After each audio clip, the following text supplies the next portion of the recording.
Yo, what's going on guys? Jin here, and this is my take on the Hammer of the Ancients charge build, which is most likely the main meta build in Season 3 of Diablo IV. The build planner will be in the description below, and if you do like the video, please like and subscribe as it helps a lot. Let's get to the build. So, starting with the skills here, we're going to take one in Lunging Strike, and we're going to go for Combat Lunging Strike. Then we're going to come down to our core skills, max out Hammer of the Ancients, and we're going to take Furious Hammer of the Ancients. Then we come down to our defensive skills, we're going to take 3 in Imposing Presence, 3 in Martial Vigor, 1 in Rallying Cry, and get Enhanced Rallying Cry as well to give us the Unstoppable while it's active. Then we're going to take 1 in Outburst, and also 1 in Tough as Nails, so this will inflict the bleeding damage on any enemies that hit us. We're going to take the 1 in Challenging Shout, as well as 1 in Enhanced Challenging Shout. Then we come down here to our brawling skills. We're going to take 5 into Charge to lower the cooldown from about 18 to 14. And then we're going to go with Power Charge, so we reduce Charge's cooldown by 3 seconds for each enemy it hits, up to 9 seconds. So that basically brings the cooldown to about 4 or 5 seconds on the charge.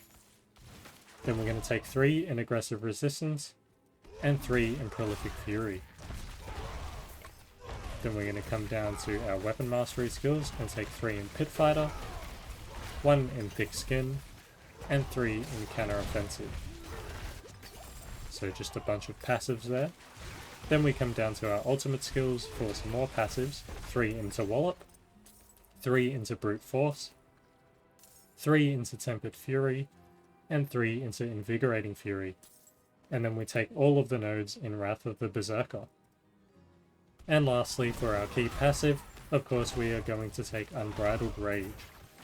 So that's pretty much it for the skill tree. If you do find you are really tanky or you are doing lower level content instead of tier 100s, then you could take the points out of Invigorating Fury and also the points out of the Challenging Shout and Enhanced Challenging Shout, and instead put those points into Warcry and Enhanced Warcry, and the other 3 points into Swiftness. So that's it for the skill tree. Let's move on to the Paragon Board. So for the Paragon Board, in the starting board we're going to put in the Exploit Glyph, so this gives us a load of vulnerable damage, as well as hitting an enemy for the first time will make them vulnerable for 3 seconds, and goes on a 20-second timer, but pretty much every enemy you fight will be dead before then anyway. Then our second board here, we have the Bonebreaker board, and we're going to put in the Crusher Glyph for the damage with maces. And also while wielding a mace, we deal 30% increased overpower damage. So then our third board here, the Carnage board, we're going to put in the Ire Glyph for the damage while berserking, which is very important. And while berserking, we take 10% reduced damage from elites, which is nice as well. Then we come up here to our fourth board, which is the Warbringer board, and we're going to take the legendary node here. So for each 75 Fury we spend, we gain 15% of our max life as Fortify.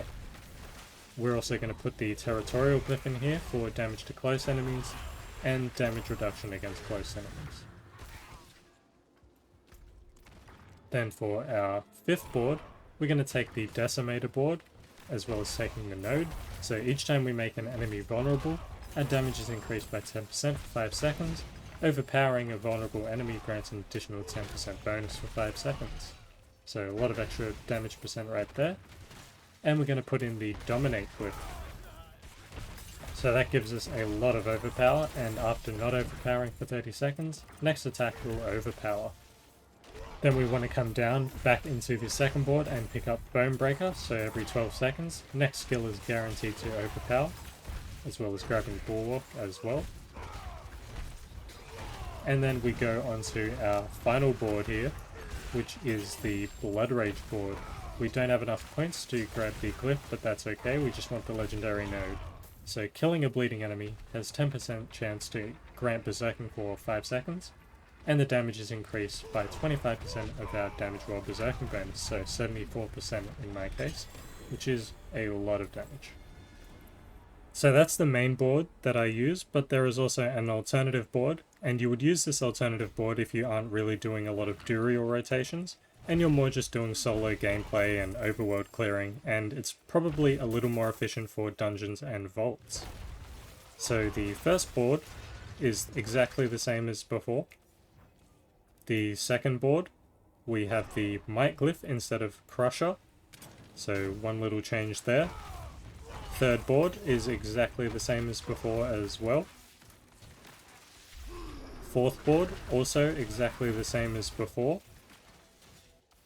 Now the fifth board, we're going to take the points out of these nodes below here that go into Bonebreaker, as we don't need that anymore, so remove all of those nodes. And we're going to put 4 nodes up here to get the Brawn Rare node. You could also alternatively get the Pillage Rare node instead of the Brawn Rare node. And then in the 6th board, we're going to put the Crusher Glyph, which was previously in the Bonebreaker board. That's just a little alternative board there, just a few minor changes to get from the first board to the second board. So that pretty much wraps it up for the Paragon boards. Now let's move on to the Seneschel Construct and the Expertise. So the Seneschel Construct is this little mechanical spider looking thing here, and it is the Season 3 gimmick. And it basically follows us around and gives us a bunch of utility, does damage to enemies, and things like that. So we're going to equip it with 2 Governing Stones and 6 Tuning Stones. For the first Governing Stone, we have Flash of Adrenaline, which is just a damage boost for us. Then we have Initiative Support, which will allow the construct to teleport to its target if it's out of range. Duration Support, to buff the duration of the Flash of Adrenaline skill here. And then we have Tactical Support to reduce the cooldown of Flash of Adrenaline. So for the second Governing Stone, we have Tempest, which will electrically charge an enemy, causing it to deal damage to itself and one additional enemy. If the target's killed, Tempest will spread to another enemy. And we're going to go ahead and put Safeguard Support onto this Governing Stone. So that's going to give us some damage reduction. Then we're going to put on Efficiency Support, which gives us critical strike chance against targets hit by a Tempest. And we're also going to put on Resource Support, so every time Tempest initially deals damage to a target, we gain 16 primary resource, which is quite handy.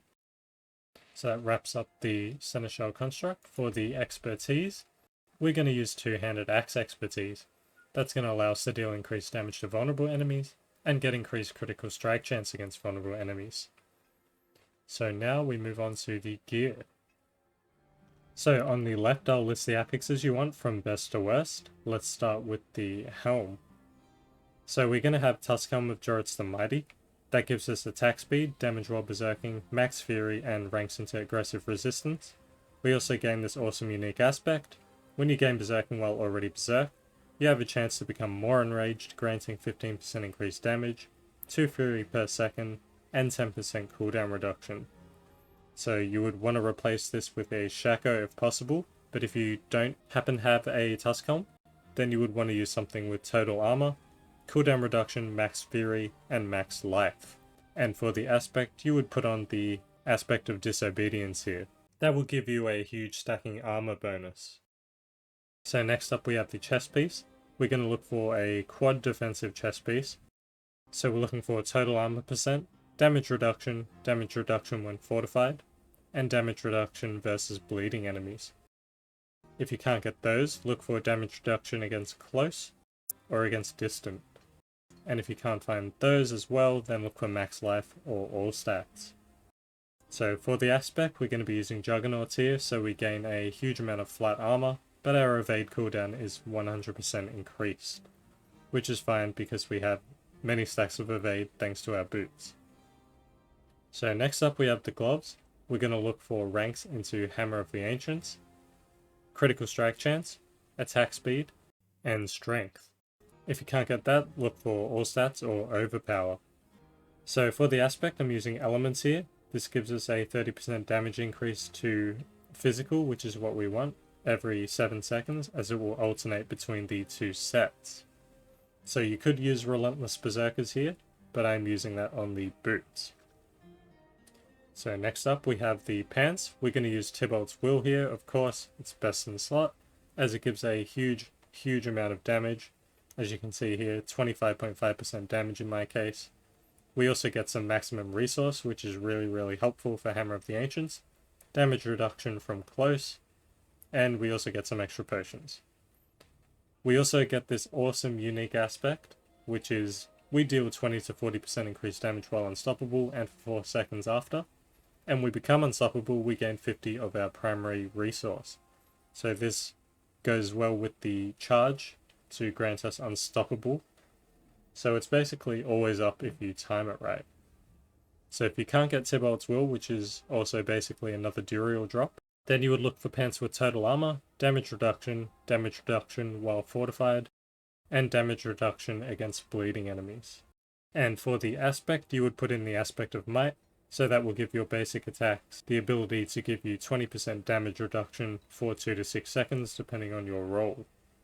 Next up we have the boots. If possible, you want to be looking for boots with the extra maximum evade charges. And we're looking for movement speed and 3 resistances. So hopefully you get resistances that actually help you out. So for the aspect, I'm using Relentless Berserkers here, so damaging an enemy with a core skill has up to a 40% chance in my case to extend the duration of berserking for 2 seconds, and that's on lucky hit. Double this duration if it was a crit. So you could use Ghost Walkers here if you're using Relentless Berserkers on the gloves. But I like Elements for the extra damage, as I don't really think I need the Ghost Walker's move speed and ability to walk through the enemies. So for the weapons here, we're going to be looking for the same stats on every weapon. So we're going to be looking for Strength, all stats, Overpower, and Berserking damage. So if you can't get those, then look for damage to close, core skill damage, and then after that vulnerable or crit damage.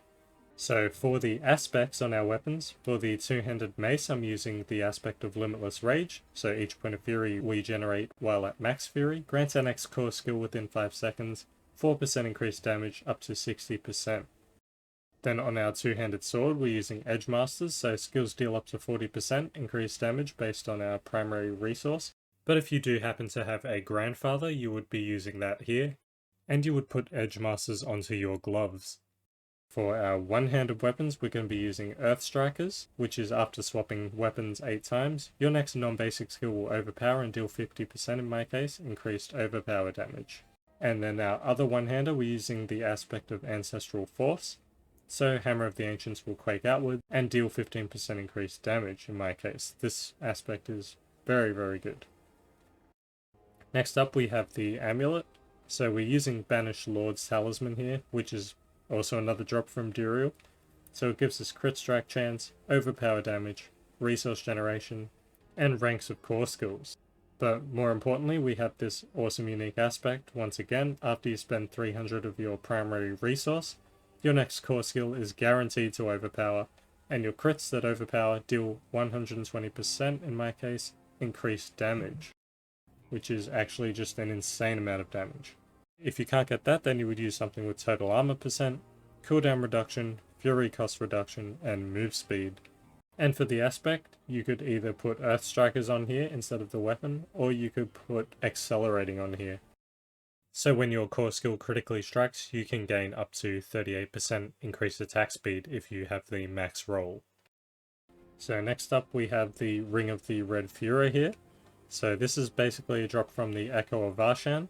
It gives you some strength, attack speed, max fury, and resource generation.